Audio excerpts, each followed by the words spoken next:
Assalamualaikum warahmatullahi wabarakatuh. Perkenalkan, saya Risa Rismawati Sidik, dosen program studi bimbingan dan konseling Fakultas Ilmu Pendidikan, Institut Keguruan dan Ilmu Pendidikan Siliwangi. Pada kesempatan ini, saya akan menyampaikan pernyataan diri dosen dalam unjuk kerja Tridharma Perguruan Tinggi atau PDD UKTPT dalam pengajaran.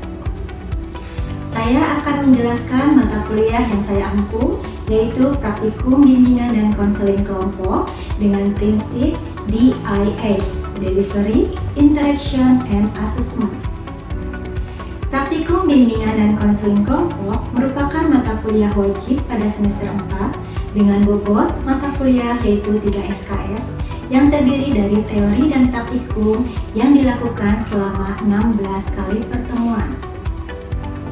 Adapun deskripsi mata kuliah ini yaitu mahasiswa dilatih merancang, melaksanakan, dan mengevaluasi layanan bimbingan kelompok secara profesional dengan pendekatan yang sesuai, serta mengembangkan sikap empati, etis, dan peka terhadap dinamika serta keberagaman budaya dalam kelompok. Capaian mata kuliah praktikum bimbingan kelompok terdiri dari 2 aspek, yaitu 1. Aspek pengetahuan, 2.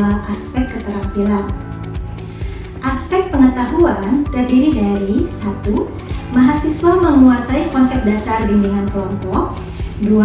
Mahasiswa mampu mengidentifikasi dan membandingkan pendekatan-pendekatan konseling dalam konteks kelompok. Aspek keterampilan terdiri dari mahasiswa mampu melaksanakan simulasi layanan bimbingan kelompok menggunakan pendekatan integratif dan mengevaluasi proses dan hasil pelaksanaan layanan bimbingan kelompok. Adapun bahan kajian dalam mata kuliah ini yaitu 1. Pengertian, tujuan, fungsi, asas, prinsip bimbingan kelompok. 2. Dinamika dan struktur kelompok. 3. Pendekatan dalam bimbingan kelompok. 4. Perencanaan program bimbingan kelompok. 5. Teknik dan tahapan bimbingan kelompok. 6. Simulasi pelaksanaan bimbingan kelompok. 7. Evaluasi proses dan hasil layanan. Adapun sistem pembelajaran dari mata kuliah ini dilakukan secara daring dan luring. Pembelajaran secara daring menggunakan aplikasi Zoom Meeting, penugasan berupa kuis menggunakan aplikasi Quizizz, dan untuk setiap arsip materi dan tugas menggunakan Siakan. Pembelajaran secara offline biasanya dilaksanakan pada pekan praktikum atau pada pelaksanaan praktikum di laboratorium pendidikan dan laboratorium bimbingan dan konseling. Adapun metode yang digunakan dalam pembelajaran ini cukup beragam, mulai dari metode ceramah, cooperative learning, diskusi, pembelajaran mandiri dengan peer assessment, metode praktikum dan project based learning, dan penugasan agar mahasiswa memiliki tanggung jawab terhadap tugas yang diberikan. Selanjutnya, sistem penilaian dalam mata kuliah ini terdiri dari 5 penilaian dengan bobot yang berbeda-beda, yaitu 1. Kehadiran dan partisipasi sebesar 10%, 2. Tugas sebesar 10%, 3. Praktikum sebesar 25%, 4. Ujian tengah semester sebesar 25%, dan 5. Ujian akhir semester sebesar 30%. Selanjutnya, saya akan menampilkan salah satu rekaman video proses pembelajaran pada salah satu materi di mata kuliah praktikum bimbingan kelompok, yaitu dinamika dan struktur kelompok. Selamat menyaksikan dan terima kasih. Bismillahirrahmanirrahim. Assalamualaikum warahmatullahi wabarakatuh. Waalaikumsalam warahmatullahi wabarakatuh. Oke, baik teman-teman, gimana kabarnya? Alhamdulillah. Oke, alhamdulillah ya pada sehat. Nah, hari ini siapa yang nggak hadir atau hadir semua? Hadir semua. Hadir semua ya. Oke, sebelum kita melakukan perkuliahan hari ini, coba kita pimpin doa dulu ya agar perkuliahan hari ini berjalan dengan lancar. Coba yang paling ganteng yang di sana memimpin doa ya. Baik, selamat pagi semuanya. Sebelum kita memulai aktivitas hari ini, mari kita berdoa.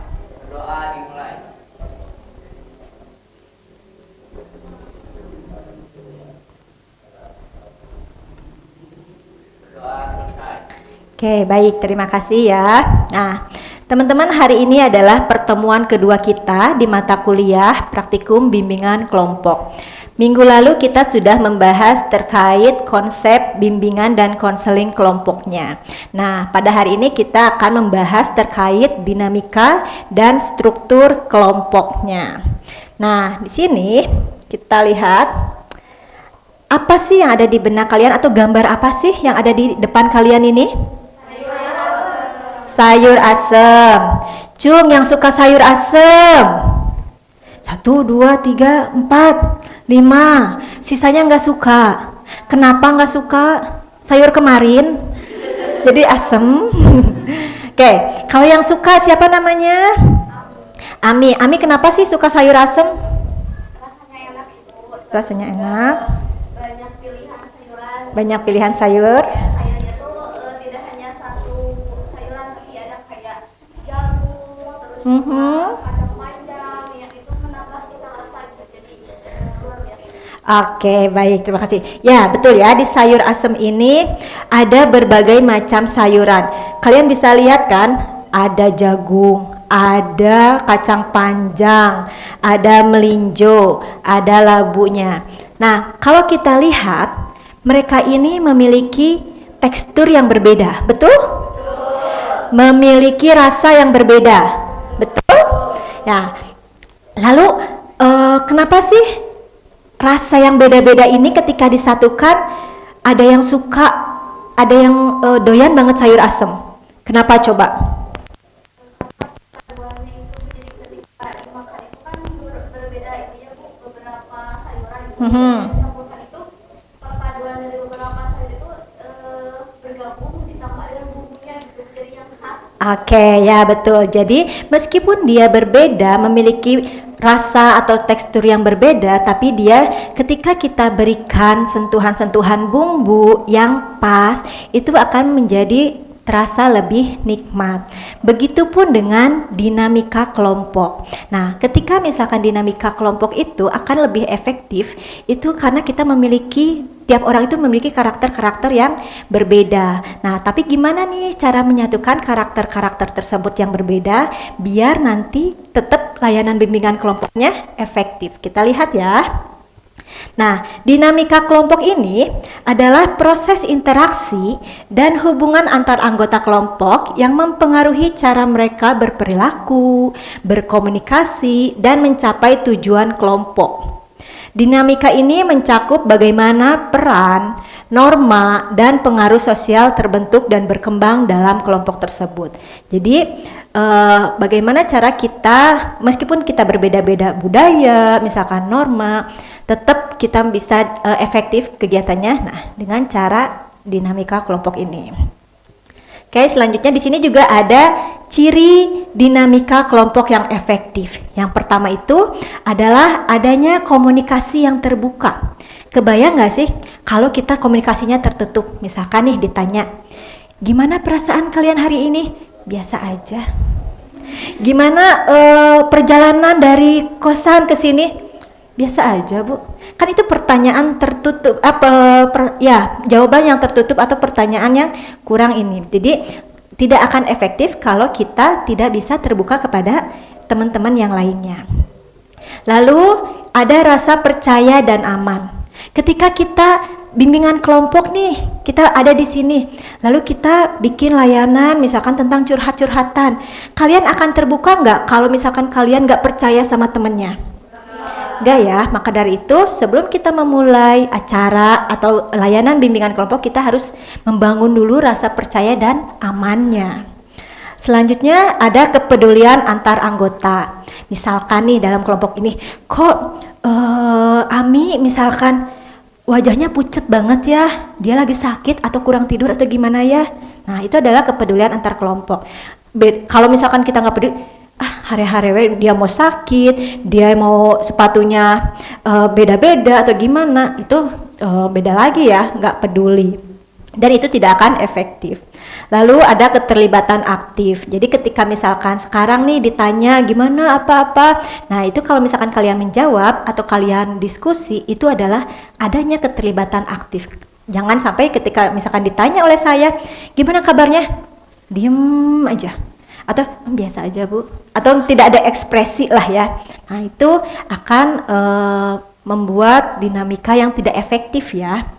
Selanjutnya adalah kesediaan untuk berubah dan berkembang. Jadi kita harus buka mindset kita, jangan berpikir buat apa sih bimbingan kelompok, atau ikutan aja biar dapat nilai. Nah tidak seperti itu ya, tapi kita harus open minded karena dari kegiatan-kegiatan tersebut bisa ada pembelajaran yang diambil untuk kehidupan kita sehari-hari. Selanjutnya, oke, apa sih yang kalian lihat di gambar ini? Perahu apa? Perahu dayung, perahu balap. Terus, pernah mendengar nggak kalau ini itu dijadikan lomba?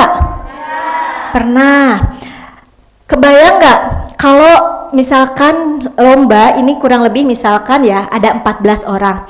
Kalau mereka mendayungnya tidak kompak, apakah dia akan menang? Tidak. Kalau misalkan yang kiri mendayungnya ke depan, yang sebelah kanan mendayungnya ke belakang, apakah perahu itu akan maju? Tidak ya, perahu itu akan berputar kalau misalkan dia tidak seirama. Begitu juga nanti dengan bimbingan kelompok. Nah, di sini adalah faktor-faktor yang mempengaruhi dinamika kelompok. Itu yang pertama adalah karakteristik individu, kepribadian, dan latar belakang. Udah jelas ya, karena kita tiap individu memiliki kepribadian yang berbeda-beda, sehingga nanti sikap kita, segala sesuatu kita itu pasti juga akan berbeda-beda. Nah, yang kedua adalah gaya kepemimpinannya. Macam-macam ya, kan kita, kalian ikut HIMA? Ikut ya, HIMA kan misalkan ada pergantian kepemimpinan juga ya. Kalian bisa membedakan kepemimpinan tahun ini misalkan dengan kepemimpinan tahun kemarin, itu pasti ada perbedaan. Nah itu adalah gaya kepemimpinan. Lalu ada struktur dan tujuan kelompok. Nah tujuan kelompok ini kita satu tujuan gak sih? Jangan-jangan misalkan kalian ikut HIMA, yang ini pengennya misalkan healingnya kemana, yang ini kemana. Nah tidak satu tujuan, berarti nanti itu akan ada konflik. Lalu ada norma dan nilai yang dianut. Meskipun kita misalkan di sini orang Sunda semua, tapi tiap daerah itu memiliki norma atau nilai-nilai yang berbeda. Itu yang akan mempengaruhi dinamika kelompok kita. Lalu ada komunikasi dalam kelompok dan ada situasi fisik seperti ruang, waktu, dan kenyamanan. Hal-hal ini adalah yang bisa mempengaruhi dinamika kelompok. Apakah itu akan efektif atau tidak efektif? Nah, kalian ini lihat gambar apa ini? Orkestra. Ada yang berpendapat lain? Sama ya. Coba teman-teman lihat di orkestra ini. Apakah alat musiknya sama? Beda. Ada apa aja? Biola. Ada biola, piano, drum. Ada apa lagi? Ada apa? Violin, apa? Apa? Yang baju putih apa? Dirijennya atau pemimpinnya. Oke. Nah, kalau teman-teman lihat dari sini, meskipun dia alat musiknya berbeda-beda, apakah ada satu alat musik saya loh yang paling bagus misalkan dalam acara ini, kalau nggak ada saya orkestra ini nggak akan jalan? Ada nggak yang berpikiran seperti itu di sini? Nggak ya. Nah jadi meskipun misalkan kita ini bisa disebut dengan kelompok. Nah di dalam kelompok ini kita tidak boleh ya berpikir bahwa sayalah yang paling penting di dalam kelompok ini. Tetapi kita itu sama-sama, kita itu satu tujuan ya. Karena semuanya itu berperan sangat penting. Tidak ada yang penting dan paling penting, tapi semuanya penting. Kalau misalkan ada yang berperan seperti itu, apakah mereka akan menjadi instrumen yang sangat indah didengar? Tidak kan? Begitu juga nanti dengan kelompok. Kalau merasa ada yang seperti itu, kelompok itu berarti ada konflik yang perlu ditanganinya. Oke, ini adalah struktur kelompok yang tadi ya. Struktur kelompok mengacu pada cara kelompok diorganisasi, termasuk pola hubungan, posisi, dan aturan kerjasama antar anggota, seperti orkestra tadi. Jadi harus ada kerjasama. Pola komunikasinya seperti apa? Nah, ini ada komponen struktur kelompoknya. Yang pertama itu dilihat dari ukuran kelompok. Ukurannya bisa jumlahnya 6 sampai 12 orang. Ukuran kelompok ini mempengaruhi keefektifan atau partisipasi interaksinya. Kenapa sih mempengaruhi? Kalian nih punya circle nggak? Punya geng yang sefrekuensi nggak? Kalau misalkan geng tersebut terlalu banyak, lebih banyak konfliknya atau sedikit konfliknya? Lebih banyak konfliknya. Sama dengan kelompok, makanya bimbingan kelompok ini diatur untuk jumlah kelompoknya, karena semakin sedikit anggota kelompoknya atau kita atur ukuran kelompoknya, jumlah anggota kelompoknya, itu biar kita bisa mengorganisasi di dalam kelompok tersebut. Yang kedua itu peran anggota. Di sini ada pemimpin, ada anggota aktif, anggota pasif, dan pengamat jika diperlukan. Pemimpin itu siapa?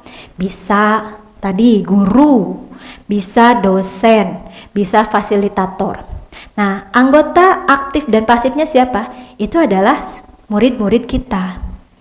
Nah, lalu yang kedua ada norma kelompok, dibentuk secara demokratis di awal sesi. Contohnya, tidak menginterupsi saat misalkan teman-temannya sedang berbicara, menjaga kerahasiaan, tidak menghakimi. Itu adalah kesepakatan yang kita buat di dalam kelompok. Jadi sebelum kita mulai, kita bikin kesepakatan terlebih dahulu.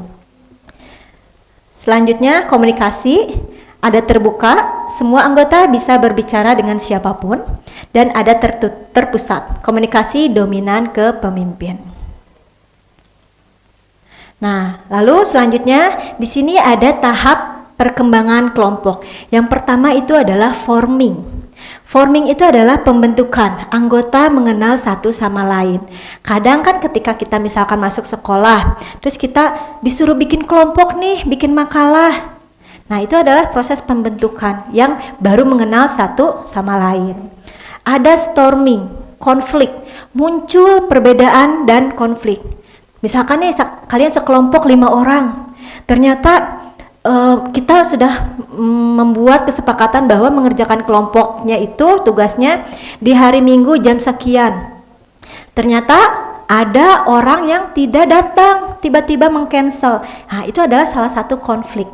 Nah, bagaimana nanti cara kita mengatasi konflik tersebut?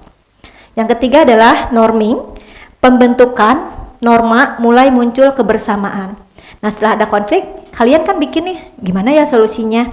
Kita, kalau misalkan kita sudah buat kesepakatan, harus disetujui. Kalau misalkan di-cancel, kasih misalkan konsekuensinya apa. Itu kita membuat norma di dalam kelompok atau kesepakatan.